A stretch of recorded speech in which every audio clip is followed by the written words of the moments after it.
ناظرین السلام علیکم. اب سے تھوڑی دیر پہلے امریکہ کے صدر ڈونلڈ ٹرمپ نے سعودی عرب میں ایک عرب اسلامک امریکن سمٹ سے خطاب کیا جس کا موضوع اسلام تھا. سعودی عرب میں ان کی آمد پہ یہ 3 سمٹ ہوئے. مکمل طور پہ پہلے سمٹ کا تعلق سعودی امریکن تعلقات سے تھا, دوسرے سمٹ کا تعلق GCC کنٹریز اور امریکن تعلقات سے تھا, اور تیسرے سمٹ وہ تھا جس میں 50 سے زیادہ مسلم ممالک کی لیڈرشپ جو ہے موجود تھی, جس میں پاکستان کے وزیر اعظم اور بنگلہ دیش کی وزیر اعظم بھی موجود تھیں. اور اس سمٹ سے خطاب اس ڈونلڈ ٹرمپ نے کیا جو اپنی الیکشن کیمپین میں یہ کہتا رہا بارہا کہ اسلام ہیٹس اس, اسلام اور مسلمان ہم سے نفرت کرتے ہیں. لیکن اب ہمیں امریکن میڈیا سے پتہ چل رہا ہے کہ ڈونلڈ ٹرمپ کے خیالات میں یکسر تبدیلی آ چکی ہے. 180 ڈگری کی بتایا جاتا ہے تبدیلی آ چکی ہے, جس کی غالباً بہت بڑی وجہ وہ $400 بلین کی اسلحے کی, انرجی کی اور انفراسٹرکچر کی ڈیلز ہیں جو ڈونلڈ ٹرمپ کے داماد نے سعودی حکام کے ساتھ کی ہیں, جس میں سے 110 بلین ڈالر کی ڈیل ایک دن پہلے ہوئی ہے جس کے ڈونلڈ ٹرمپ نے بہت شکریہ ادا کیا. 40 بلین ڈالر کی ڈیل وہ ہے جس میں سعودی عرب امریکہ کے روڈ انفراسٹرکچر کے اندر انویسٹمنٹ کرے گا. 110 بلین ڈالر کی ڈیل کا شکریہ ڈونلڈ ٹرمپ نے ان الفاظ میں کیا. I want to thank everybody, but tremendous investments into the United States, and our military community is very happy, and we want to thank you and Saudi Arabia, but hundreds of billions of dollars of investments into the United States and jobs. So I would like to thank all of the people of Saudi Arabia. ناظرین, jobs کی بات کرنے والے Donald Trump نے اپنے پچھلے American presidents کی روش سے ہٹ کے, یعنی پریزیڈنٹ بش اور پریزیڈنٹ اوباما کی روش سے ہٹ کے, مسلم دنیا کی لیڈرشپ کو, عرب ممالک کی لیڈرشپ کو, لبرل ویلیوز کے اوپر, ڈیموکریسی کے اوپر, فریڈم آف ایکسپریشن کے اوپر کسی قسم کا کوئی لیکچر نہیں دیا. امریکن میڈیا سے ہمیں یہ پتہ چلتا ہے کہ اب وہ اس خطے کی اسٹریٹجک اسٹیبلٹی میں انٹرسٹڈ ہو چکے ہیں. جب وہ سعودی عرب پہنچے تو انہیں ایئرپورٹ پہ شاہ سلمان نے خود سے ریسیو کیا. اس کے بعد یمامہ پیلس میں بہت ہی پرجوش طریقے سے انہیں ایک شاہی استقبال دیا گیا. اور ڈونلڈ ٹرمپ بھول گئے کہ جب مشال اوباما, پریزیڈنٹ اوباما کی اہلیہ سعودی عرب آئی تھیں تو انہیں تنقید کا نشانہ بنایا تھا کہ انہوں نے اپنے بالوں کو کور نہیں کیا تھا. اب میلانیا ٹرمپ نے بھی اپنے بالوں کو کور نہیں کیا ہوا تھا. پیلس میں ڈونلڈ ٹرمپ اور ان کی کابینہ کے ارکان سوارڈ کیرنگ عرب ڈھانس کے اندر بڑی شدت سے شامل ہوئے, اور امریکن میڈیا نے بہت ان کا مذاق اڑایا کہ ڈونلڈ ٹرمپ بہت ہی آکورڈ لگ رہے تھے.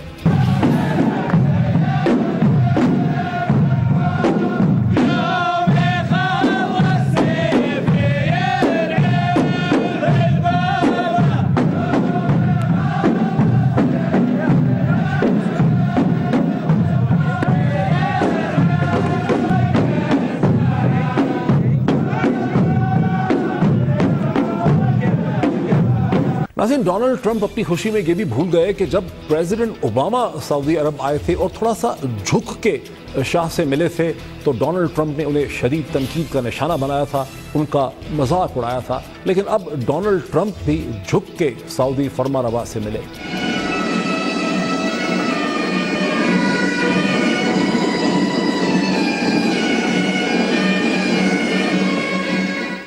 ناظرین, سعودی عرب میں ڈونلڈ ٹرمپ تو انٹرنیشنل لائم لائٹ انجوائے کر رہے ہیں, لیکن امریکہ سے خبر آ رہی ہے کہ سینٹ انٹیلیجنس کمیٹی نے ایکس ڈائریکٹر FIA جیمز کومی کو طلب کر لیا ہے ٹیسٹیمنی کے لیے. یہ وہی ڈائریکٹر جیمز کومی ہیں جنہوں نے یہ الزام لگایا کہ ڈونلڈ ٹرمپ نے انہیں یہ کہا تھا کہ مائیکل فلن کی انویسٹیگیشن کو رشیا کے اسکینڈل کے حوالے سے روک دیا جائے.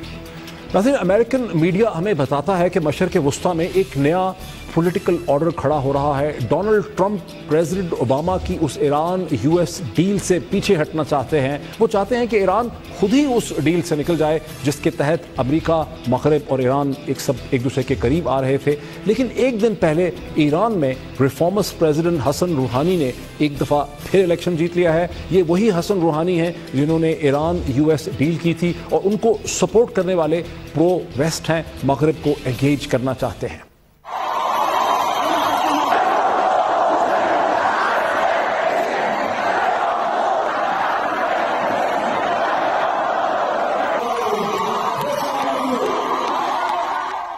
ناظرین، جیسا کہ میں نے پہلے کہا کہ اس سمٹ میٹنگ میں جہاں اسلامک دنیا کے مسلم دنیا کے 50 سے زیادہ لیڈران موجود ہیں، وہاں پاکستان کے وزیر اعظم جناب محترم نواز شریف صاحب بھی یہاں موجود ہیں، اور گزشتہ کئی دنوں سے بلکہ کئی ہفتوں سے یہ چہمگوئیاں ہو رہی تھیں، یہ اسپیکولیشنز ہو رہی تھیں پاکستان کے ڈپلومیٹک سرکلز میں، پاکستان کے اخبارات میں یہ بات چھپ چکی ہے، ہندوستان کے اخبارات میں بات چھپ چکی ہے کہ پاکستانی حکومت دباؤ دے رہی ہے، ریکویسٹ کر رہی ہے، استدعا کر رہی ہے سعودی حکام سے کہ وزیر اعظم نواز شریف صاحب کی ڈونلڈ ٹرمپ کے ساتھ ایک مختصر ون آن ون میٹنگ ہو سکے۔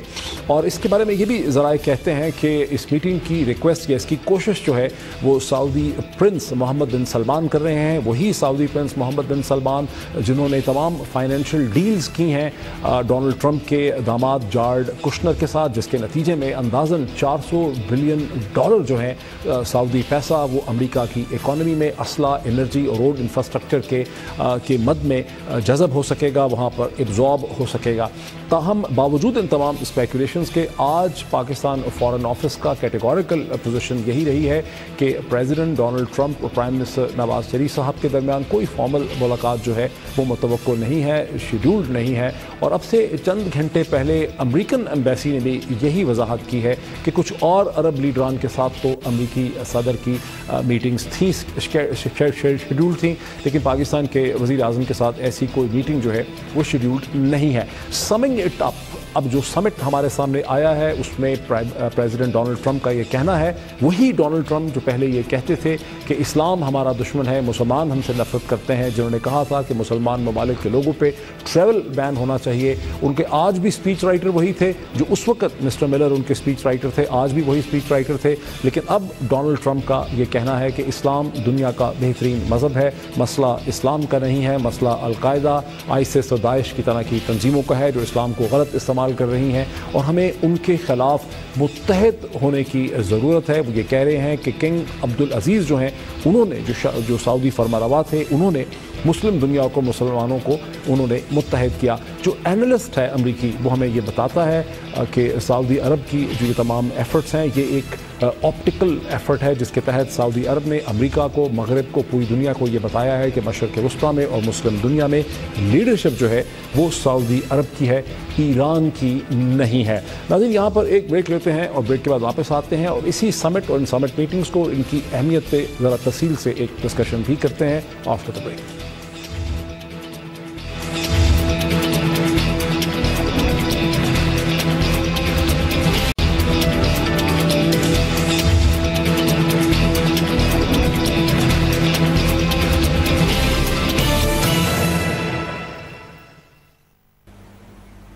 ناظرین، ویلکم بیک۔ سعودی عرب میں مسلم دنیا کی لیڈرشپ کا غیر معمولی اجتماع، ڈونلڈ ٹرمپ کا مسلم دنیا سے خطاب، یہ کیا ہو رہا ہے اس پہ مزید بات کرنے کے لیے مجھے اس وقت اسٹوڈیوز میں جوائن کر رہے ہیں پاکستان کے پرومیننٹ جرنلسٹ جناب زاہد حسین صاحب۔ Very warm welcome to you sir. صاحب، یہ عرب نیٹو سے عرب اسلامک امریکن سمٹ تک بات کیسے پہنچی؟ دیکھو، بہت ہی عجیب سی چیز معلوم ہوتی ہے۔ اس سے پہلے تو یہ کہا گیا تھا کہ مسلم ممالک کے جو ہے اتحاد ہے، اس کے بعد اسلامک ہو گیا، اس کے بعد اب یہ معلوم ہوتا ہے کہ یہ ایکسس جو ہے وہ امریکن بھی اس کا حصہ ہے۔ تو یہ خود بھی جو ہے ایک بڑی عجیب سی تبدیلی نظر آتی ہے جس کا پہلے کہیں بھی اظہار نہیں۔ ایک نیا آرڈر کھڑا ہو رہا ہے، ایک نیا پولیٹیکل آرڈر کھڑا ہو رہا ہے مشرق وسطیٰ۔ لیکن بالکل یہ بات لگ رہی ہے کہ جو ایک نیا ایک لحاظ سے الائنس اور ایک ایکسس بن رہا ہے مڈل ایسٹ میں، اور سعودی عربیہ نے جب اس پہ 35 ممالک کے اتحاد بنایا تھا تو اس کا ایک خاص مقصد تھا، اور اس مقصد یہ تھا کہ جو سعودیز جو فورسز ہیں ان کو اکٹھا کیا جائے۔ تو وہ اس کا براہ راست تعلق جو ہے اس وقت جو مڈل ایسٹ میں ایک لحاظ سے کرائسس ہے، سول وار کی سچویشن ہے، اس کا براہ راست تعلق اس کے ساتھ بن کے آتا ہے۔ امریکی جریدے وال اسٹریٹ جرنل نے یہ دعویٰ کیا 3-4 دن پہلے کہ عرب ریاستوں نے اسرائیل کو یہ آفر کی ہے، وہ اسرائیل کو بھی ایک آفر کی ہے انہوں نے۔ بالکل، بات یہ ہے کہ دیکھیں، ایک چیز ہوتی ہے کہ ایک کنورجنس آف انٹرسٹ بن کے آتا ہے مڈل ایسٹ میں جو ہے اسرائیل کا، اور اگر سعودی عربیہ کا دیکھ لیں، گلف کنٹریز کا دیکھ لیں، تو ایک لحاظ سے ان کی ایک ہی چیز نظر آتی ہے، وہ یہ ہے کہ اینٹی ایران، اور ایران جو ہے ان کے نزدیک سب سے بڑا دشمن بن کے آتا ہے۔ لیکن آفر کی کیا ہے انہوں نے؟ ابھی تو آفر تو کوئی واضح طور پہ نہیں ہے، لیکن جو وال اسٹریٹ جرنل کہہ رہا ہے کہ انہوں نے کہا ہے کہ ہم اسرائیل کو تسلیم کرنے کے لیے تیار ہیں، اگر اسرائیل سیٹلمنٹس بنانا بند کر دے اور پیلسٹینین ڈائیلاگ کو آگے پش کریں. بیہائنڈ دا سین اس قسم کے تعلقات اسرائیل کے اور سعودی عربیہ اور گلف اسٹیٹ کے بہت پہلے سے رہے ہیں, اور بہت سے ایسے علاقے موجود ہیں اس میں مشرق وسطیٰ میں, جبکہ جو ہے سول وار جہاں پہ ہوئی ہے, خاص طور پہ لبنان کا اگر پہلے جائے 70s میں بھی جو سول وار تھی اس میں اسرائیل اور سعودی عربیہ جو ایک ہی پارٹی کی حمایت کر رہے تھے, تو اس قسم کی چیزیں تو ہوتی رہی تھیں. لیکن میرا خیال یہ ہے کہ یہ بات ضرور ہے کہ ان کے تعلقات بہتر ہو سکتے ہیں, کنورجنس آف انٹرسٹ ہو سکتے ہیں, لیکن ایک جو ہے جب اسرائیل کو تسلیم کرنے کی بات آتی ہے تو اس میں میرا خیال ابھی کوئی مجھے لگتا نہیں ہے کہ آثار ہیں. اچھا, آپ تو دیکھیں زاہد گزشتہ 10 برس میں دونوں انتہائی جو پریسٹیجیس انٹرنیشنل پبلیکیشنز ہیں, ٹائمز کے لیے آپ لکھتے رہے, وال اسٹریٹ جرنل کے لیے آپ لکھتے رہے, آپ کے ہم کالم پڑھتے رہے, آپ کو کیا سمجھ آ رہی ہے کہ ڈونلڈ ٹرمپ کا, چلے سعودیز کا تو ایجنڈا سمجھ آتا ہے کہ وہ ایران کے خلاف ایک آپٹکس کھڑا کرنا چاہتے ہیں, ایک الائنس کھڑا کرنا چاہتے ہیں, وہ پوری مسلم دنیا کو, مغرب کو یہ باور کروانا چاہتے ہیں کہ مشرق وسطیٰ کی سب سے اہم سیاسی طاقت وہ ہیں اور ان کے ساتھ ساری مسلم دنیا کھڑی ہے, 40 ممالک کھڑے. لیکن ڈونلڈ ٹرمپ کا کیا ایجنڈا ہے یہاں؟ دیکھیں, ڈونلڈ ٹرمپ جو ہے فل آف کانٹرڈکشن ہے ان کی پالیسی رہی ہے. ایک طرف سے جب ان کی کیمپین چل رہی تھی تو اس میں آپ کو سب کو یاد ہوگا کہ اینٹی مسلم اور اینٹی اسلام جو ہے ریٹرک بہت زیادہ نمایاں تھی, بلکہ انہوں نے ایک اسلامک ٹیررزم کی ایک چیز جو ہے اصطلاح کو بہت زیادہ استعمال کیا. لیکن اس کے بعد ٹریول بین کی بات آئی, ساری چیزیں آئی تھی, لیکن اس کے بعد دیکھیں کہ اس کے پاس واضح پالیسی مڈل ایسٹ کے متعلق تو بھی نہیں تھی. اور یہی دیکھتے ہیں کہ اب جو ہے جب دن جو ہر وقت جو ہے ان کی پالیسی میں ایک تبدیلی آتی آ رہی ہے. جہاں تک سعودی عربیہ کا تعلق ہے, سعودی عربیہ نے پہلے ہی سے جو ہے ٹرمپ کی ایک لحاظ سے ان کی سمپیتھی موجود تھی, کیونکہ ان کو جو ہے اوباما سے جو کے دور میں ان کے تعلقات سعودی عربیہ اور اوباما کا جھکاؤ ان کو لگتا تھا کہ ایران کی طرف ہے, اور ایران سے جو کہ یہ لوگ پریشان ہیں, یہ سمجھتے ہیں کہ حزب اللہ, ایران, یمن, تو ایران ان کے خلاف عرب ممالک کو تنگ کر رہا ہے. میرے خیال یہ نہیں کہا جا سکتا ہے کہ پریزیڈنٹ اوباما کا جھکاؤ ایران کی طرف تھا, لیکن یہ بات ضرور تھی کہ جو پہلے ایک ایران کے خلاف جو ہے جیسے ایکسس آف 3 ایونز کی بات تھی بش ایڈمنسٹریشن کی, انہوں نے اس کو تبدیل کرنے کی کوشش کی, ایران, سیریا اور نارتھ کوریا. جی ہاں, اس کے لیکن ایران کے ساتھ جو جس کی وجہ سے سعودی عربیہ بہت زیادہ ناراض تھا, اور اس میں اسرائیل بھی بہت ناراض تھا, وہ تھی جو ہے نیوکلیئر ڈیل ایران کے ساتھ جو ہوئی تھی. اس پہ جو ہے سعودی عربیہ کو بہت زیادہ وہ لگتا تھا کہ جو ان کا خیال یہ تھا کہ شاید اس کی وجہ سے ایران سے امریکہ زیادہ قریب ہو رہا ہے. دوسری ایک اور بات ہوئی, ایک اور کنورجنس آف انٹرسٹ ایران اور امریکہ کا بن کے آیا تھا عراق میں, جہاں داعش کے حوالے سے جب عراق میں بہت بڑے حصے پہ داعش کا قبضہ ہو گیا تو ایک لحاظ سے ایرانی فوجیں وہاں پہ یہ تو بیک گراؤنڈ ہو گیا نا. لیکن اس وقت ٹرمپ سعودی عرب سے اور عرب ممالک سے کیا حاصل کرنا چاہتے ہیں؟ دیکھیں, 2-3 چیزیں ہیں. ایک تو یہ ہے, ہی از اے بزنس مین, اور جس سے آپ کو ہوگا کہ جیسے یہ سعودی عربیہ میں آنے سے چند دن پہلے کی بات ہے, جو ٹرمپ کے سن ان لا ہیں کوشنر, جو کہ ان کے چیف ایڈوائزر بھی ہیں, انہوں نے $110 بلین کی آرمز ڈیل ان کے ساتھ طے کی تھی. اور اس سے بڑا جو ہے میں خیال بہت عرصے بعد کو اتنی بڑی ڈیل جو ہے سعودی عربیہ اور جو ہے امریکہ کے درمیان ہوئی ہے. اس کے علاوہ ابھی ایک اور بھی جو ہے دستخط ہونے ہیں دونوں ممالک کے درمیان, وہ اس کے ہے کہ $40 بلین سعودی عربیہ ڈیل سے پیچھے ہٹ جائیں. لیکن ابراہیم ہار گئے, ابراہیم ساری جو ہے وہ ہار گئے, اور حسن روحانی دوبارہ وہاں پہ کامیاب ہو گئے ہیں. اور حسن روحانی تو ظاہر ہے یو ایس ایران ڈیل کو ان کا سارا الیکٹوریٹ بھی سپورٹ کرتا ہے, تو یہ تو سارا پلان ٹرمپ کا کامیاب نہیں ہو رہا وہاں سے. ایرانی تو پیچھے نہیں ہٹ رہے. ٹرمپ نے شروع سے ایران کے ساتھ جو نیوکلیئر ڈیل ہوئی تھی صرف یونائٹڈ اسٹیٹس کا نہیں ہے, 5 کنٹریز اور بھی اس میں شامل ہیں. P5+ جو ہے اس میں جو ہے اس کے ڈیل کے انہوں نے شروع سے مخالفت کی تھی, بلکہ اندیہ ان کا یہ تھا کہ وہ آ کے اس معاہدے کو ختم کر دیں گے. لیکن اب وہ کہہ رہے ہیں وہ ختم نہیں کریں گے. نہیں, اس لیے نہیں کر سکتے ہیں کہ ان کے بس کی بات نہیں ہے. صرف امریکہ اس میں ایک پارٹی نہیں ہے, اس میں 5 ممالک نے اور بھی سائن کیے ہیں. اس میں فرانس ہے, فرانس ہے, چائنا ہے, یہ 5 کنٹریز جو رشیا, چائنا, فرانس, جرمنی, 5 تو نیوکلیئر کنٹریز ہیں, نیوکلیئر اسٹیٹس ہیں, اور ایک اس میں جرمنی شامل ہے جی نان نیوکلیئر میں. تو یہ 6 کنٹریز کے درمیان یہ معاہدہ ہوا تھا. تو ایک لحاظ سے انٹرنیشنل ڈیل تھی, صرف یونائٹڈ اسٹیٹس کی ڈیل نہیں تھی. تو اس وہاں سے پیچھے ہٹنا بہت مشکل ہے, کیونکہ خود امریکہ اللہ کے ایران ہی فرسٹریٹ ہو کے ڈیل, ایران کبھی بھی نہیں کرے گا. ایران دیکھیں, ایران نے جب اس قسم کی ڈیل کی تھی, لیکن اگر ابراہیم جیت جاتے, اگر وہ جو جسٹس ابراہیم رسی تھے, اگر وہ ریسی تھے, وہ جیتتے. لیکن یہاں تو حسن روحانی جیت گئے, اور جو لوگ حسن روحانی کو سپورٹ کر رہے ہیں وہ سارے ڈیل کے فیور میں ہیں. دیکھیں, بات یہ کہ چاہے ان میں سے اگر وہ ہارڈ لائنر بھی جیت جاتے ہیں, فرض کیجئے, لیکن یہ کہ جب ایرانین ڈیل جب ہوئی تھی تو جب تک اس وقت تک نہیں ہوتی تھی جب کہ خاتمی جو ہے ان کو روحانی جو ایک لحاظ سے ان کی لیڈرشپ ہے اس کو اپروو نہیں کرتی. تو ایک لحاظ سے دیکھا جائے تو چاہے وہ اگر ہارڈ لائنر بھی آتے ان کے لیے یہ ممکن نہیں تھا. امام خامنہ نے اس کو اپروو کیا تھا, اس کے علاوہ اس کے بغیر تو ہو بھی نہیں سکتا تھا. تو جب یہ ہو چکا ہے تو اس کا مطلب یہ ہوا کہ ایران کی تمام لیڈرشپ اس بات میں متفق تھی اس نیوکلیئر ڈیل کے حوالے سے. ایران کو بھی فائدہ ہوا ہے, یہ نہیں کہہ سکتے کہ ایران نے اس سے فائدہ حاصل نہیں کیا ہے. ایک اور بڑی اہم شخصیت جو اس وقت وہاں موجود ہے, جس کا صبح سے پاکستانی میڈیا تذکرہ کر رہا ہے, وہ پاکستان کے وزیر اعظم جناب محترم نواز شریف صاحب اس وقت وہاں موجود ہیں. اور کئی ہفتوں سے ہم یہ سن رہے ہیں کہ پرنس محمد بن سلمان جو ہیں وہ ان کی ملاقات کروائیں گے ڈونلڈ ٹرمپ کے ساتھ, کیونکہ آفیشلی کوئی کنفرمیشن نہیں ہے. یہ اس کی کیا اہمیت ہے؟ دیکھیں ابھی بھی اسٹیٹ ڈپارٹمنٹ کی میں خیال آنے سے پہلے جب کسی نے سوال پوچھا تھا اس بارے میں تو انہوں نے کہا تھا کہ ہم اس پہ کوئی کامنٹ نہیں کر سکتے ان کی ملاقات ہونے کے حوالے سے. مجھے لگتا ہے کہ اگر ملاقات ہوئی بھی تو چند منٹ کی سائیڈ لائنز پہ ہو جائے گی, کیونکہ 40 ممالک کی. لیکن میرے خیال اس کی کوئی بہت بڑی اہمیت نہیں. ہم نے میرے خیال یہاں پہ تو بہت زیادہ اسپیکولیشن چلتی ہے کہ ملاقات ہو جائے گی. مجھے لگتا ہے کہ اگر چند منٹوں کی ایک لحاظ سے انٹریکشن ہو بھی جاتا ہے, آمنا سامنا ہو بھی جاتا ہے. چند منٹوں کی پیوٹن کے ساتھ بھی نواز شریف صاحب کی ملاقات, شی جن پنگ نے جو چائنیز لیڈر ہیں انہوں نے تھوڑی دیر کے لیے ان کی ملاقات کروائی, لیکن جس کو 1 to 1 کہتے ہیں میٹنگ, وہ نہیں ہو سکی چائنا میں پریزیڈنٹ پیوٹن کے ساتھ. اس کی اہمیت بھی مختلف ہوتی ہے. جب آپ 1-on-1 میٹنگ کرتے ہیں تو اس میں جو ہے اس کی اہمیت ہی بہت مختلف ہو جاتی ہے. میرے خیال ابھی جو ہے کوئی اگر ہو جائے 1 to 1 میٹنگ پریزیڈنٹ ٹرمپ کے ساتھ نواز شریف صاحب کی, تو نواز شریف صاحب کے جو سیاسی مسائل ہیں یہاں پہ وکلا کی تحریکیں, Jamaat Islami, P T I, Panama وغیرہ, یہ سب ختم ہو جائے گا. لیکن دیکھیں ہمارے یہاں ملک میں ایک عجیب سا کلچر ہے کہ سمجھا جاتا ہے کہ اگر امریکہ کی آپ کو حمایت حاصل ہو گئی یا آپ کی ملاقات ہو گئی تو اس سے آپ کے تمام مسائل حل ہوتے ہیں. پہلے بھی ہم نے ہو نہیں جاتا یہاں پہ مسئلہ, کبھی نہیں ہوتا ہے. آپ کو یاد ہوگا کہ 99 میں اس وقت جو ہے بلکہ امریکہ کی طرف سے بیان بھی آ گیا تھا کہ جو ہے ہم جمہوریت کی حمایت کرتے ہیں اور نواز اس کو کوئی ملٹری کو کی حمایت نہیں کرتے ہیں. اس کے چند مہینے بعد جو ہے آپ کے ملٹری کو ہو جاتا ہے. تو اس نے اس بیان نے ان کو بچایا نہیں تھا. اس کی اپنے آپ معروضی حالات الگ ہوتے ہیں. تو ہمیں یہ جو ایک ہمارے ایک لحاظ سے حکمران طبقے میں ہر صرف نواز ہم ایکسپیکٹ کر رہے ہیں کہ شکیل آفریدی رہا ہو جائیں گے آج. اب دیکھیں مطلب کیا ہے, لیکن اگر فرض کیجئے کہ اگر صرف ہم اس چیز پر رہا کریں, ایک تو یہ تھا آپ کا اگر پرنسپل کوئی سٹینڈ ہے, اگر کوئی آپ سمجھتے ہیں کہ اس چیز کو رہا کرنے سے تو آپ اپنے طور پہ رہا کریں.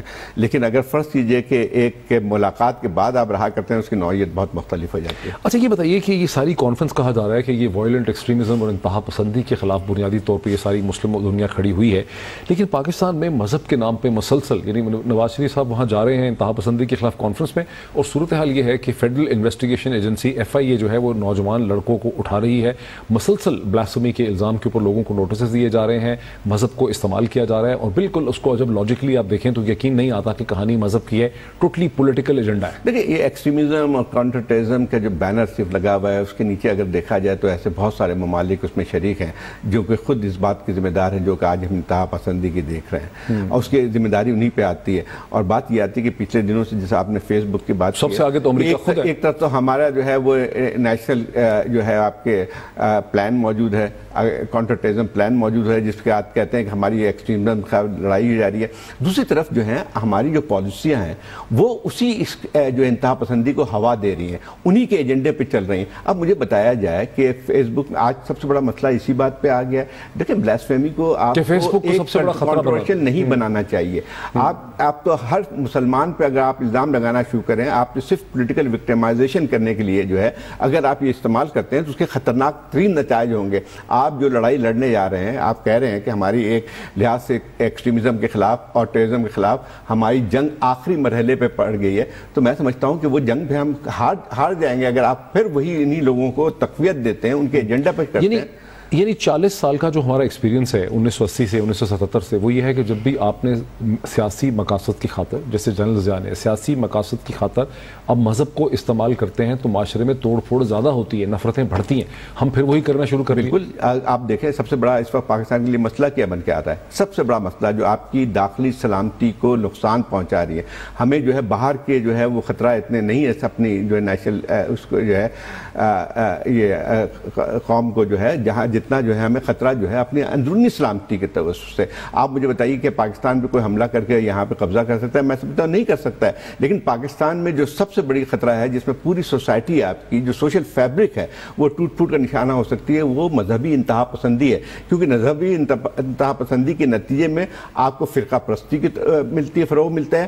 آپ کو جو ہے ہر فرقے کا آدمی جو ہے وہ اپنے طور پہ مذہب کی انٹرپریٹیشن کرتا ہے, اور مذہب کو پھر سیاسی طور پہ سیاسی مقاصد کے لیے استعمال کیا جاتا ہے. اب جو بھی تحریک چل رہی ہے اس وقت، ان کی کیمپین چل رہی ہے حکومت کی فیس بک وغیرہ پہ، وہ صرف ایک پولیٹیکل وکٹمائزیشن ہے. کیا یہ ضروری نہیں ہے کہ اگر فیس بک سے پی ٹی اے نے یا انٹیریئر نے، منسٹری انٹیریئر نے ایک معاہدہ کر رکھا ہے واٹ ایور بلاسفیمی کے حوالے سے، ہیٹ اسپیچ کے حوالے سے، اس کو پارلیمنٹ کے سامنے اور جوڈیشری کے سامنے اور میڈیا کے سامنے آنا چاہیے تاکہ ہمیں پتہ چل سکے کہ اس پہ ڈیو پروسیس ہے بھی کہ نہیں؟ دیکھیں اس میں تو پہلے بھی ساری جماعتوں کے اپنے تحفظات موجود ہیں اس پہ. جب سوشل میڈیا کے حوالے سے جو بل پاس ہوا تھا اس وقت بھی بہت سی جماعتوں نے اس پہ اپنے کہا تھا کہ یہ غلط ہوگا، اس کا غلط خاص کر کے پیپلز پارٹی نے اور بھی پارٹیز نے، میرے خیال پی ٹی آئی نے بھی اس میں مخالفت کی تھی. مسئلہ یہ آتا ہے کہ یہ جب آپ کے پاس ایک ہتھیار کے طور پہ استعمال کرتے ہیں تو میرے خیال یہ حکومت بھول جاتی ہے کہ یہی ہتھیار پھر آپ کے خلاف بھی استعمال ہو سکتا ہے. اینٹی ٹیررزم قانون نواز شریف صاحب کے خلاف استعمال ہوا. صحیح بات ہے. لوگ اپنی تاریخ سے سبق نہیں سیکھتے ہیں. تاریخ سے آپ نے جب بھی مذہب کو استعمال کیا، نواز شریف صاحب نے ہی جو ہے، اگر آپ دیکھا جائے کہ امیر المومنین بننے کی کوشش بھی کی تھی، مذہب کو استعمال کیا تھا. انہوں نے جو ہے بلاسفیمی لا کو اور زیادہ جو ہے سخت بنایا تھا. اس کے بعد جو ہے اب آپ دیکھیں کہ کیا صورتحال بن کے آئی ہے. خود نواز شریف صاحب پہ بھی جو ہے الزام لگ گیا تھا، آپ کو یاد ہے 2014 میں ایک بہت بڑے ٹیلی ویژن چینل کی اینکر تھی، اور اس کے بعد اس چینل کے جو مالک تھے ان کے خلاف ہمارے اداروں نے جناب یہ پوری کیمپین چلائی کہ یہ بلاسفیمی ہوگی. حالانکہ وہ سراسر ایک غلطی تھی، ایک بالکل ایک ایکسیڈنٹ قسم کی چیز تھی. مارننگ بریک فاسٹ شو کی میں بات کر رہا ہوں، ٹھیک ہے. اس وقت ہم نے، حالانکہ ہم چینل کے خلاف تھے تو بھی ہم نے یہ پوزیشن لی تھی اپنے پروگرامز میں بیٹھ کے کہ یہ آپ بہت زیادتی کر رہے ہیں، آپ نے لمٹس کراس کر لی. اب حکومتی ادارے ایف آئی اے روز یہ کر رہی ہے، روز ہم دیکھ رہے ہیں کر رہی ہے، اور کوئی سمجھانے والا نہیں. مجھے یہ بتائیے کہ کون سا ایسا مسلمان اس ملک میں ہوگا جو دانستہ طور پہ کوئی ایسی بات کرے گا جس کو ہم بلاسفیمی کے دائرے میں لاتے ہیں؟ کون کرے گا؟ مجھے بتائیے آپ نے. لیکن آپ نے تو مذہب کو اتنا وہ بنا دیا ہے، مسلمان تو عیسائیت اور یہودیت کی بھی ان سے زیادہ ریسپیکٹ کرتے ہیں، بیکاز ہم پہ واجب ہے کہ ہم نے مذہب کی. آپ مجھے بتائیے کہ مجھے کہنے کی ضرورت ہے کہ آپ یہ مت کریں. آپ خود بھی جو ہے یہ سمجھتے ہیں کہ کیا چیز غلط ہے کیا چیز صحیح ہے. اب مسئلہ یہ ہے کہ جب آپ ایک چیز کو متنازع بنا دیں، آپ مجھے بتائیے کہ بلاسفیمی کا مسئلہ اتنا متنازع کیوں ہونا چاہیے؟ اس سے پہلے بتائیے کہ آج سے پہلے جو ہے تقریباً ہم نے بھی اس ملک میں دیکھا، اسی پرورش پائی اس ملک میں. آپ مجھے بتائیے کہ جب سے جو ہے پہلے جو ہے ہم نے کتنے ایسے واقعات سنے تھے کہ بلاسفیمی کے طور پہ، کیا اس وقت 1980 تک ہم نے سنے ہی نہیں، کوئی مسلمان نہیں تھے اس وقت؟ کیا یہ ملک جو ہے وہ اس میں کوئی دوسرے لوگ رہا کرتے تھے؟ وہ کیوں نہیں مسئلہ تھا اس وقت؟ یہ مسئلہ تو نہیں تھا، کیونکہ سب کو پتا تھا کہ یار کہ اس ملک کے اندر جو ہے یہاں پہ مسلمان بستے ہیں، 90% سے زیادہ ہیں، اور آپ جو ہے ہر مسلمانوں کے ذہن میں ایک جو ہے ایک تصور موجود ہے مذہب کا، اس کو اسی طور پہ عمل کرتا ہے جیسے دوسرے کرتے ہیں. ہم نے کیا کیا ہے؟ ہم نے ملاؤں کے ہاتھ میں ایک ایسا ہتھیار دے دیا ہے جو اس کو اپنے مقاصد کے لیے استعمال کرتے ہیں. پھر اس میں سب سے بڑی جو خرابی آ گئی ہے اس میں حکومت کا خود رویہ جو ہے. آج جو ہے حکومت کا جو ہے اگر آپ تقریر اٹھا کے پڑھ لیں لوگوں کی تو ایسا معلوم ہوتا ہے کہ اس سے بڑا مسئلہ پاکستان کے ہے ہی نہیں. جی چودھری نثار سنا کہا ہے کہ سیکولرزم ایک مسئلہ ہے. چودھری صاحب جو ہے جس دن 25 لوگ جو ہے وہاں مصدوم میں شہید ہو گئے، وہ اسی دن جو ہے وہ گوادر میں ایک واقعے میں جو ہے مزدوروں کو گولیاں برسا کے ختم کیا گیا. اس دن چودھری نثار صاحب جو ہے وارننگ یہ دے رہے تھے کہ ملک کو سب سے بڑا خطرہ کن کے ساتھ بن کے آتا ہے. یہاں پہ بتائیے کہ جو ہے سیکولرزم سے زیادہ خطرہ ہے یا کیا؟ کس نے جو ہے، یا لبرلز نے جا کے یہاں پہ جو ہتھیار اٹھائے؟ مطلب یہ کہ ایک لحاظ سے جب آپ مذہب کو سیاست کے طور پہ استعمال کریں تو اس کے بڑے خطرناک نتائج نکلتے ہیں. بہت شکریہ زاہد حسین صاحب کے ساتھ ہماری بات ہو رہی تھی. ناظرین، جب بھی سیاست کے لیے مذہب کو استعمال کیا گیا، نتائج ریاست کے لیے اور معاشرے کے لیے بڑے خطرناک نکلے. ایک بریک لیتے ہیں اور بریک کے بعد مزید بات کو آگے بڑھاتے ہیں.